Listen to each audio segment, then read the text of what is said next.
వెంకటేశాయ. ఏడుకొండలవాడ వెంకటరమణ గోవింద గోవింద. శ్రీ శ్రీనివాస శ్రీ వెంకటేశ గోవింద గోవింద. కలియుగ ప్రత్యక్ష దైవం శ్రీనివాస పరబ్రహ్మ అనుగ్రహ విశేషంతో శ్రీమద్భాగవతంలో సప్తమ స్కంధంలోని విశేషాలు మనం యథాశక్తి తెలుసుకుంటున్నాం. నారాయణం నమస్కృత్య నరం చైవ నరోత్తమం దేవీం సరస్వతీం వ్యాసం తతో జయముదీరయేత్. నారద మహర్షి ధర్మరాజుకి ధర్మాలన్నీ వివరించి చెబుతున్నారు. సనాతనమైన ధర్మము, అలాగే వర్ణములు, ఆశ్రమములు, వీటి గురించి చక్కగా చెబుతున్నారు. పరమాత్మ అనుగ్రహం రావాలంటే ముఖ్యంగా 30 రకాలైన లక్షణాలు ఉండాలి అని చెప్పారు. నృణామయం పరో ధర్మ సర్వేషాం సముదాహృతః త్రింశల్లక్షణవాన్ రాజన్ సర్వాత్మా ఏన తుష్యతి.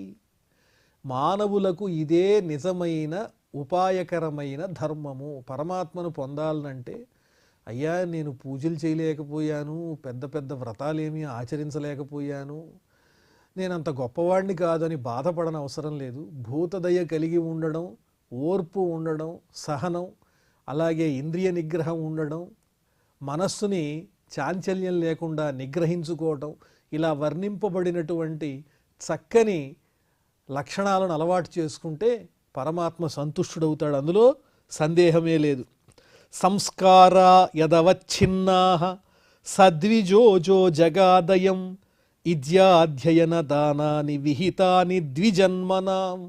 ఇక్కడి నుంచి వర్ణాశ్రమాలు ప్రారంభించి వర్ణముల గురించి చెబుతున్నారు. బ్రాహ్మణ, క్షత్రియ, వైశ్య, శూద్ర అని చెప్పబడేటువంటి 4 విధములైన వర్ణముల యొక్క ధర్మాలను వర్ణిస్తున్నారు. ద్విజులంటే ఎవరు అంటే, జన్మించింది మొదలు ఎడతెరిపి లేకుండా ధర్మాన్ని అనుసరించి వైదికమైనటువంటి చక్కని కర్మలను ఆచరించేటువంటి వాళ్ళు, అంటే ఉపనయన సంస్కారాదులు కలిగిన వాళ్ళు, ఇలాంటి వైదిక సంస్కారాలతో ప్రకాశించే వాళ్ళు ఎవరైతే ఉంటారో వాళ్ళనే ద్విజులని పిలుస్తారు. ప్రధానంగా యజ్ఞములు, వేదాధ్యయనము, దాన ధర్మములు ఇవన్నీ వారికి నిర్ణయింపబడ్డాయి. జన్మకర్మ అవదాతానాం క్రియాశ్చ ఆశ్రమచోదితాః. పవిత్రమైనటువంటి జన్మము, పవిత్రమైనటువంటి కర్మము, వీటితో కూడినటువంటి వాళ్ళు, ఆ వైదిక కర్మలను ఆచరించేటువంటి వాళ్ళు ఎవరైతే ఉంటారో వాళ్ళే ద్విజులని పిలవబడతారు. వారికి ఆశ్రమాలున్నాయి, 4 విధములైనటువంటి ఆశ్రమాలు. బ్రహ్మచర్యము, గార్హస్థ్యము, వానప్రస్థము, సన్యాసం అనేటువంటి 4 విధములైన ఆశ్రమ ధర్మాలు ద్విజులకు ఉన్నాయి అని వర్ణించి చెబుతూ ఉన్నారు. విప్రస్య అధ్యయనాదీని షడన్యస్య ప్రతిగ్రహః రాజ్ఞో వృత్తి ప్రజాగోప్తు అవిప్రాద్వా కరాదిభిః. బ్రాహ్మణునికి ప్రధానంగా వేదాధ్యయనం చెప్పబడింది. అలాగే బ్రాహ్మణులను షట్కర్మ నిరతులు అని పిలుస్తారు. 6 రకములైనటువంటి కర్మలను ఆచరిస్తారు. ప్రధానంగా అధ్యయనము, అధ్యాపనము, యజనము, యాజనము, దానము, ప్రతిగ్రహణము. అనగా అధ్యయనం చేయటం, అధ్యయనం చేసిన దాన్ని అధ్యాపన చేయటం, యజ్ఞము చేయటం, యజ్ఞాన్ని చేయించటం, దానం చెయ్యటం, అలాగే దానాన్ని స్వీకరించటం. ఈ 6 కూడా ప్రధానంగా బ్రాహ్మణోత్తమునికి చెప్పబడ్డాయి. మరి క్షత్రియులకైతే రాజ్ఞో వృత్తి ప్రజాగోప్తు అవిప్రాద్వా కరాదిభిః. ఈ 6 ప్రతిగ్రహణం అనేది క్షత్రియునకు లేదు. అంటే దానం ఇవ్వటమే తప్ప తీసుకోవటం అనేది క్షత్రియునికి లేదు. ప్రతిగ్రహణం కూడదు. కానీ ప్రజలకు పన్నులు ఏర్పాటు చేసి ధర్మబద్ధంగా వారి దగ్గర పన్నులు వసూలు చేయొచ్చు. ఎందువల్లంటే ఆ పన్నులతోనే ప్రజలకి సౌకర్యాలు కలిగించాలి కాబట్టి పన్నులు తీసుకోవచ్చు. కానీ అవిప్రాద్వా కరాదిభిః, బ్రాహ్మణుల దగ్గర మాత్రం పన్నులు వసూలు చేయకూడదు. వేద విధులైనటువంటి వారు, యజ్ఞయాగములు ఆచరించి లోకక్షేమం కోసం పాటుపడేటువంటి వారు, తమ యొక్క తపశ్శక్తిని సమాజం కోసం ధారపోసేటువంటి వారి దగ్గర ఆ పన్ను వసూలు చేయకూడదని చెబుతూ ఉన్నారు. వైశ్యస్తు వార్తావృత్తిశ్చ నిత్యం బ్రహ్మ కులానుగః శూద్రస్య ద్విజ శుశ్రూష వృత్తిశ్చ స్వామినో భవేత్. ముందుగా ఈ బ్రాహ్మణ క్షత్రియ ధర్మాల గురించి చెప్పి తరువాత ఈ వర్ణాశ్రమములలో వైశ్య శూద్రుల గురించి వర్ణిస్తున్నారు. వైశ్యస్తు వార్తా వృత్తిశ్చ, వైశ్యులనేటువంటి వాళ్ళు జీవన విధానం ఎలా ఉండాలి అంటే వార్తావృత్తి, గోవులను రక్షించటం, అలాగే వ్యవసాయం చేయటం, వాణిజ్యము వ్యాపారం చేయటం, ఇవన్నీ వైశ్యులకు ప్రధానమైనటువంటి ధర్మాలై ఉన్నాయి. నిత్యం బ్రహ్మ కులానుగః, బ్రహ్మతత్వజ్ఞానులైనటువంటి మహాత్ముల యొక్క సూచనలను అనుసరించి ధర్మబద్ధంగా నడుచుకోవాలి. శూద్రస్య ద్విజ శుశ్రూష వృత్తిశ్చ స్వామినో భవేత్. ఆ తరువాత శూద్రులకు ఏ విధమైనటువంటి ధర్మం చెప్పబడింది అంటే ముందుగా పేర్కొన్నటువంటి 3 వర్ణముల వారికి సహకరిస్తూ ధర్మబద్ధంగా జీవనాన్ని గడుపుతూ ఉండేటువంటి చక్కని ప్రవృత్తిని ఆ శూద్రులకు ఏర్పాటు చేసి ఉన్నారు. వైశ్యస్తు వార్తావృత్తిశ్చ నిత్యం బ్రహ్మ కులానుగః శూద్రస్య ద్విజ శుశ్రూష వృత్తిశ్చ స్వామినో భవేత్. వార్తా విచిత్రాశాలీనయావరశిలోంఛనం విప్రవృత్తిశ్చతుర్ధేయం శ్రేయసీ చోత్తరోత్తర.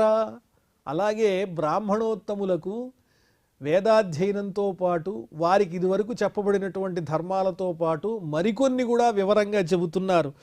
ఏమిటవి అంటే వార్తా విచిత్ర, గోవుల్ని రక్షించటం, అదేవిధంగా వ్యవసాయం చేయటం, ఇలాంటివి ఆపద్ధర్మంలో బ్రాహ్మణులు కూడా ఆచరించవచ్చు. అలాగే శాలీన యాయావర శిలోంఛనం, శాలీనము యాయావరము శిలోంఛనము అని చెబుతున్నారు. 3 రకాలు. అందులో శాలీనం అంటే ఏమిటి అంటే దౌర్జన్యం చేయకుండా అయాచితంగా ఏదైనా ద్రవ్యం లభిస్తే ఆ ద్రవ్యాన్ని స్వీకరించటం తప్పు కాదు, దాన్నే శాలీనం అని పిలుస్తారు. ఈ ధర్మం కూడా బ్రాహ్మణోత్తములకు చెప్పబడింది. అలాగే యాయావరము, యాయావరము అంటే యాచించటము, ధాన్యాన్ని యాచించటము. క్షేత్రం దగ్గరికి వెళ్ళి పొలం దగ్గరికి వెళ్ళి ధాన్యం కావాలని యాచించటం కూడా ధర్మమే అని చెబుతున్నారు. అలాగే శిలోంఛనం, శిల ఉంఛనం అని 2 పేర్లుగా కనిపించేటువంటి వీటి తాత్పర్యం మాత్రం ఒకటిగానే కనిపిస్తోంది. శిలోంఛనం అంటే చేలల్లో పంటల్లో అన్ని కోతలు అయిపోయిన తర్వాత ఆ భూస్వాములు కావలసినటువంటి ఆ ధాన్యాన్నంతా తీసుకుని వెళ్ళిపోయిన తర్వాత అక్కడ రాలిపోయినటువంటి మిగిలిపోయినటువంటి ధాన్యాన్ని తెచ్చుకోవటం అనేటువంటిది కూడా ధర్మమే. చేలల్లో వేసినటువంటి పడి ఉన్నటువంటి ధాన్యాన్ని తెచ్చుకోవటం కూడా బ్రాహ్మణులకు ధర్మబద్ధమే. అలాగే అంగళ్ళ దగ్గర ఏదైనా ధాన్యం గనక దొరికినట్లయితే అది కూడా తెచ్చుకోవటం ధర్మమే అని చెప్పారు. జఘన్యో నోత్తమాం వృత్తిం అనాపది భజేన్నరః ఋతే రాజన్యమాపత్సు సర్వేషామపి సర్వశః.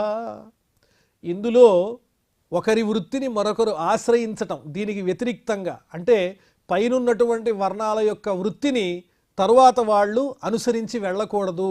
కానీ ఆపద్ధర్మం కలిగినప్పుడు మాత్రం ఏదైనా ఆపత్కాలంలో ఆచరించినా పొరపాటు లేదు. అనాపది, ఆపద లేని సమయంలో మాత్రం ఎవరి వృత్తిని వాళ్ళు ఆశ్రయించి ఉండాలి అని చెబుతున్నారు. క్షత్రియులు మాత్రం ఎట్టి పరిస్థితుల్లోనూ ప్రతిగ్రహణం అనేది చెయ్యకూడదు. అది తప్ప ఏదైనా ఏ రకమైన విధానాన్నైనా ఆపత్ సమయంలో ఆచరించవచ్చు అని కూడా చెబుతున్నారు. ఋతామృతాభ్యాం జీవేత మృతేన ప్రమృతేన వా సత్యానృతాభ్యాం జీవేత నశ్వవృత్యా కథంచన. ఇందాక చెప్పిన ధర్మాలనే పేర్లు మార్చి ఇంకొంచెం విలక్షణంగా వాటి పేర్లను తెలియజేస్తున్నారు.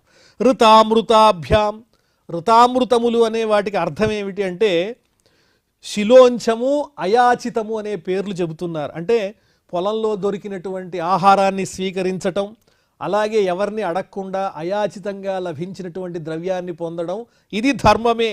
అలాగే మృతేన ప్రమృతేనవ, మృతేన అంటే యాయావరము అనగా యాచించి భిక్షను తెచ్చుకోవటం.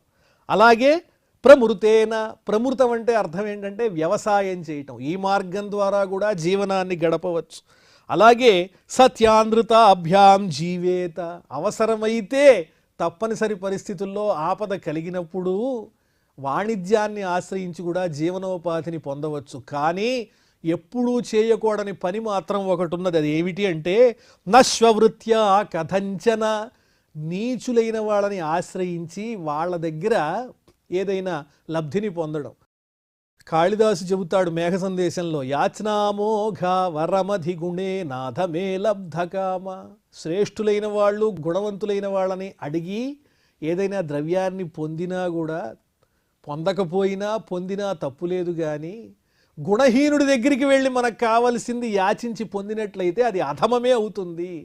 ఎన్ని రకాలుగా అయినా జీవించవచ్చు, కానీ నీచ గుణాలు ఉన్నటువంటి వారి దగ్గరికి వెళ్ళి వాళ్ళ దగ్గర మాత్రం ఏమీ స్వీకరించకూడదు. స్వవృత్యా నకథంచన, గుణహీనుణ్ణి ఆశ్రయించద్దని చెబుతున్నారు.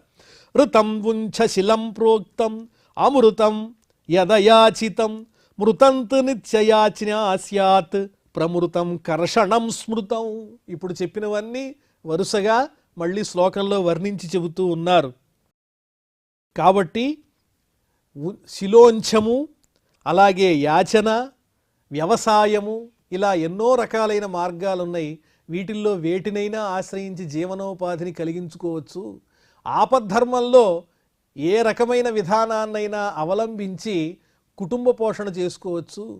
కానీ గుణహీనులైనటువంటి వారిని మాత్రం ఆశ్రయించి లబ్ధి పొందితే అది మహాపాపమవుతుంది అని వర్ణిస్తున్నారు.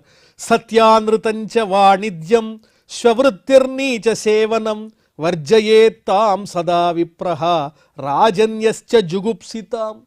విశేషించి బ్రాహ్మణులకు, క్షత్రియులకు ఒక చక్కని వివరణ ఇస్తూ ఉన్నారు.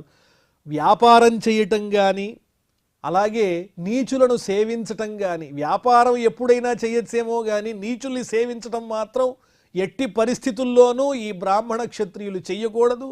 క్షత్రియులైనటువంటి వారు ప్రతిగ్రహణం చెయ్యకూడదు, దానం చేయాలి తప్ప ప్రతిగ్రహణం చెయ్యకూడదు. ఎందువల్లంటే సర్వవేదమయో విప్రహ సర్వదేవమయో నృపః. బ్రాహ్మణోత్తముడంటే సాక్షాత్తు ధర్మస్వరూపుడే, వేదాన్ని అధ్యయనం చేస్తాడు కాబట్టి, వేద ధర్మాన్ని పాటిస్తాడు కాబట్టి అతడు దైవస్వరూపుడై ఉన్నాడు. రాజు కూడా 10 మందిని చక్కగా పరిపాలన చేస్తూ ప్రజల్ని కన్నబిడ్డల్లా రక్షించేటువంటి ఉత్తమమైన మార్గాన్ని అవలంబిస్తున్నాడు. కాబట్టి వాళ్ళిద్దరూ ప్రత్యేకించి గుణహీనులైనటువంటి వారిని ఆశ్రయించకూడదని ప్రత్యేకంగా చెప్పారు.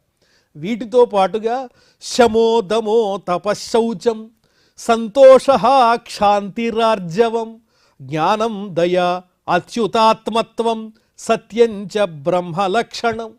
బ్రాహ్మణునికి ఉండాల్సినటువంటి ప్రధానమైన లక్షణాలు వర్ణించారు ఈ శ్లోకంలో. శమః మనోనిగ్రహం ఉండాలి, దమః ఇంద్రియ నిగ్రహం ఉండాలి, తపః తపశ్శక్తి ఉండాలి, శౌచం బాహ్య శుచి ఆంతరంగికమైనటువంటి శుచి, ఈ రెండూ ఉండాలి.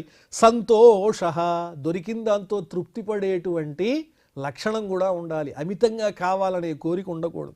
అలాగే క్షాంతి సహనము ఓర్పు ఉండాలి, ఆర్జవం కపటం లేని రుజుమార్గం ఉండాలి. అలాగే జ్ఞానం పరమాత్మ తత్వానికి సంబంధించిన జ్ఞానం అలవరుచుకోవాలి, దయాగుణం ఉండాలి, సమస్త ప్రాణుల యందు పరమాత్మ ఉన్నాడనే జ్ఞానం ఉండాలి. అచ్యుతాత్మత్వం ఆ పరమాత్మ యందే లగ్నమైనటువంటి మనస్సు కలిగి ఉండాలి. సత్యం ఎప్పుడూ సత్యాన్నే పలకాలి. ఈ లక్షణాలన్నీ బ్రాహ్మణుడు కలిగి ఉండాలి అని నారద మహర్షి వర్ణించి చెబుతున్నారు. అలాగే శౌర్యం వీర్యం ధృతిస్తేజ త్యాగ ఆత్మజయ క్షమ బ్రహ్మణ్యత ప్రసాదశ్చ రక్షాచ క్షత్రలక్షణం. క్షత్రియునికి ఉండాల్సిన లక్షణాలు ఏంటంటే, ఓ ధర్మరాజా జాగ్రత్తగా విను. శౌర్యం పరాక్రమం ఉండాలి, దేహం బాగా బలంగా ఉండాలి, వీర్యం యుద్ధంలో జయించేటువంటి లక్షణం కలిగి ఉండాలి, తేజస్సు ఉండాలి, ధృతి ధైర్యం ఉండాలి, యుద్ధంలో పారిపోయే లక్షణం ఉండకూడదు, ప్రజల్ని రక్షించాలంటే శత్రువుల్ని నిర్జించాలిగా. అలాగే త్యాగం చేసే గుణం ఉండాలి, ఆత్మజయ దేహానికి అవసరమైనటువంటి వాటి మీద నియంత్రణ ఉండాలి, భోగాలకు అలవాటు పడకూడదని చెబుతున్నారు. క్షమ ఓర్పు ఉండాలి, బ్రహ్మణ్యత పవిత్రమైన మనస్సు ఉండాలి, ప్రసాదశ్చ అనుగ్రహించే లక్షణం ఉండాలి.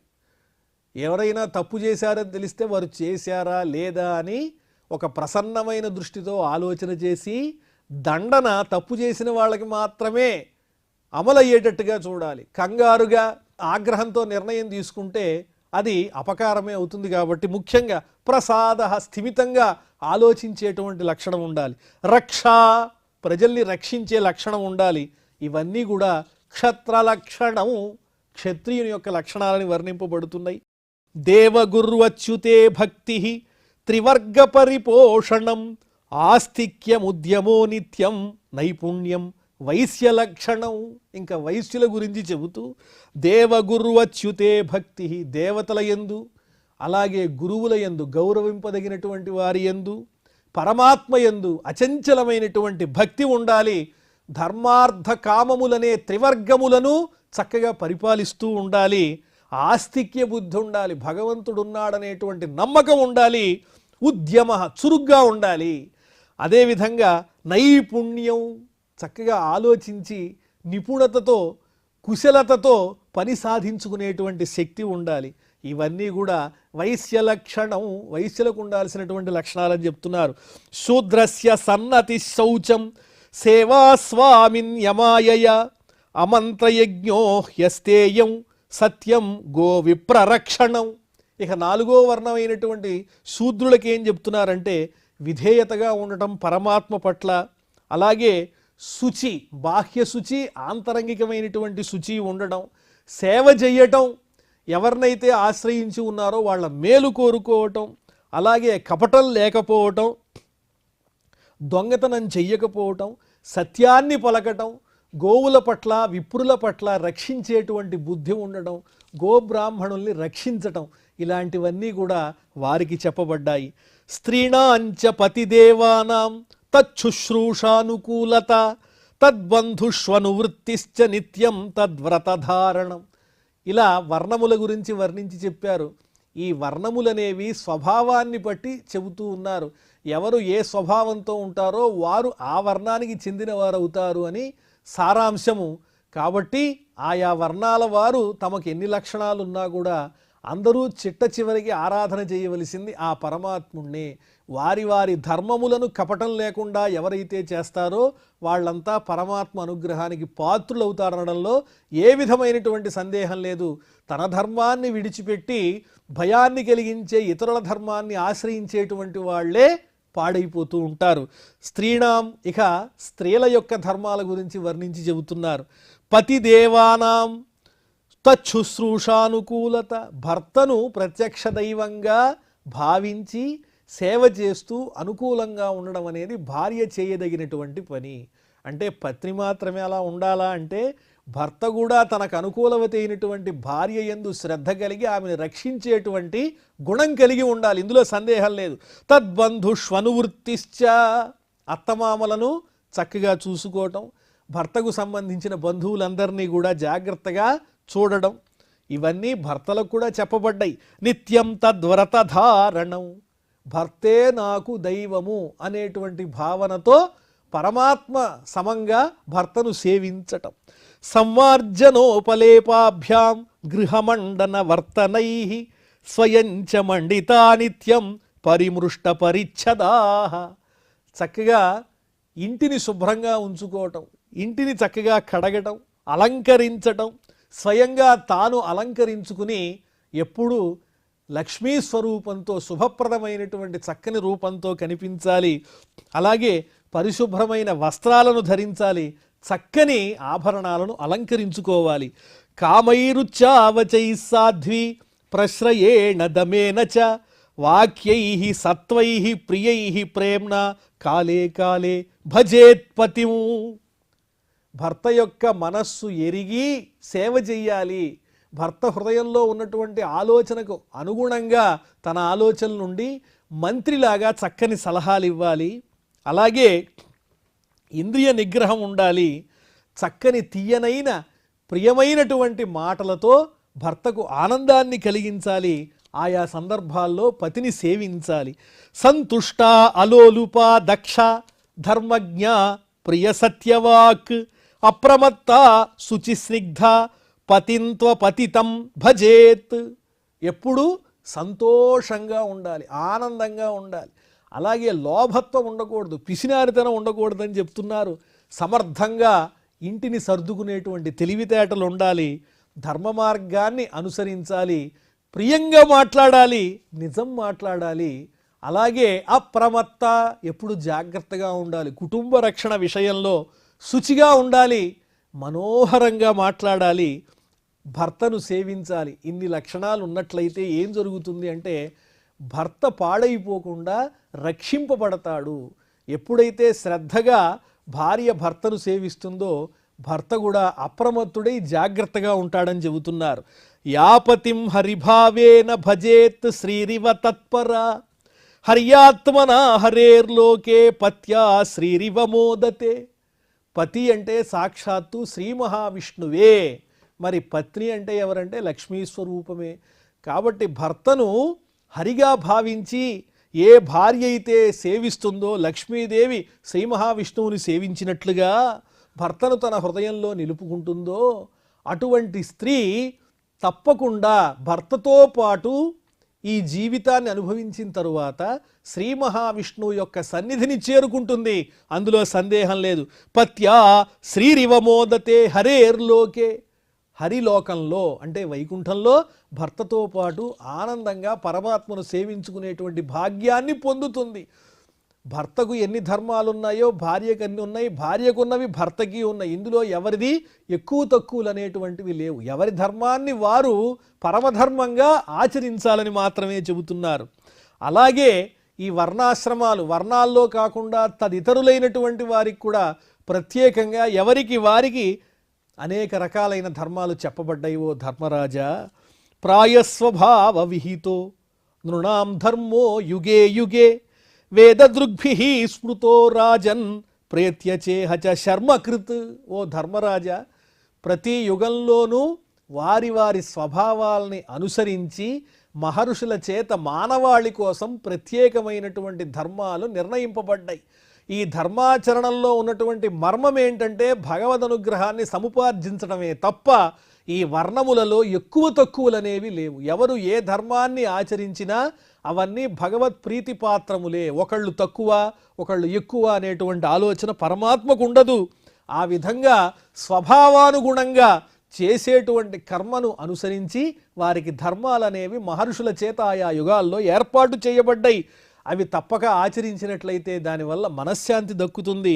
వృత్యా స్వభావకృతయ వర్తమానః స్వకర్మకృత్ హిత్వా స్వభావజం కర్మ శనైః నిర్గుణతామియాత్. ఇటువంటి ధర్మాలను తన యొక్క వృత్తిని అనుసరించి ఆచరిస్తూ మానవుడు నెమ్మదిగా గుణపూరితములైనటువంటి ఈ స్వభావాల నుంచి నిర్గుణమైన స్థితికి చేరుకుంటాడు.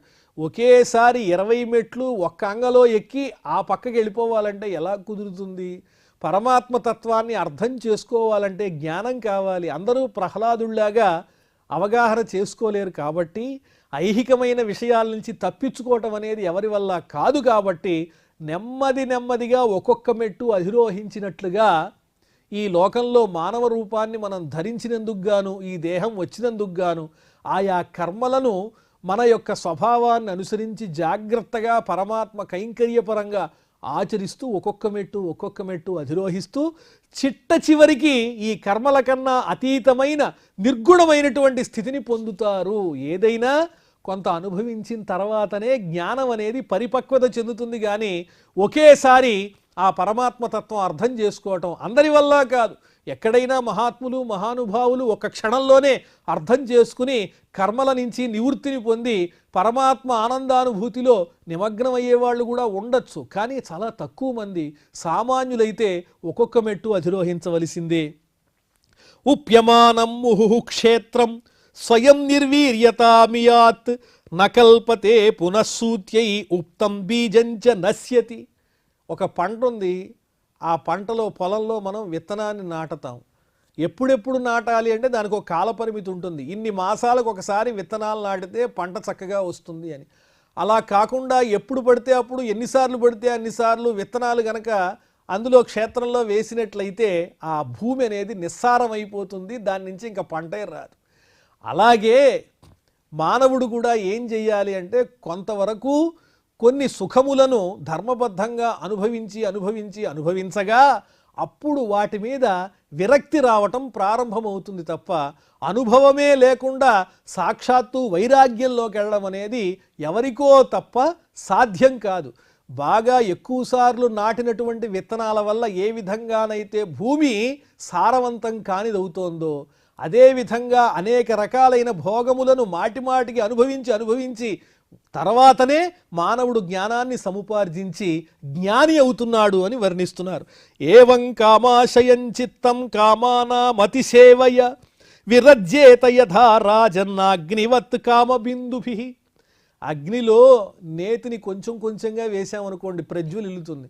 ఒకేసారి ఇంత నెయ్యి తీసుకొచ్చి పోసేస్తే అగ్ని కూడా తట్టుకోలేదు.